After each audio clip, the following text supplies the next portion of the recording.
ஒரு கிராமத்தின் ஓரத்தில் ஒரு சின்ன குடிசை வீடு. அந்த வீட்டில் ஒரு அம்மா, 2 மகள்கள், ஒரு மகன் மற்றும் ஒரு வயதான பாட்டி இருந்தார்கள். அப்பா இறந்து விட்டதால் இந்த குடும்பத்தின் முழு பொறுப்பும் அம்மாவின் தோள் மீதே இருந்தது.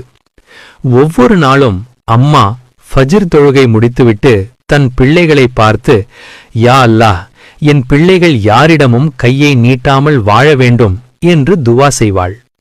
அந்த துவாதான் இந்த வீட்டின் பலம். பிள்ளைகளை படிக்க வைக்க அம்மாவும் பாட்டியும் சேர்ந்து ஒரு சின்ன ஹோட்டலை தொடங்கினார்கள். சமைப்பதும் பரிமாறுவதும் பாத்திரம் கழுவுவதும் அம்மாவும் பாட்டியும்தான்.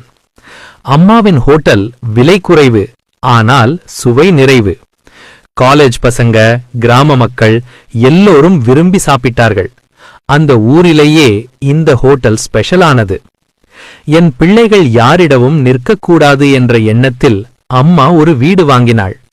ஆனால் அதில் சட்ட வில்லங்கம் இருக்கும் என்று தெரியாமல் லோன் வாங்கினாள். ஒரு நாள் பாட்டி இறந்துவிட்டார். அந்த வீட்டின் துவா போய்விட்டது போல இருந்தது. அம்மா அழவில்லை. அல்லாஹ் கொடுத்தார், அல்லாஹ் எடுத்தார் என்று சொல்லி மௌனமாக இருந்தாள். வீட்டின் பின்னால் இருந்த இடத்தை மற்றவர்கள் தங்களுடையது என்று சொல்லி வீடு கட்டிவிட்டார்கள். அந்த இடத்துக்கும் பணம் கட்டியது அம்மாதான். ஆனால் அம்மா சண்டை போடவில்லை. அல்லாஹ் பார்த்துக் கொள்வார் என்றாள். பொண்ணுகளுக்காக சேர்த்த நகைகளை அம்மா விற்றாள், கடன் அடைத்தாள். ஆனால் அந்த தியாகம் அவளது உடம்பை மெதுவாக சோர்வடையச் செய்தது.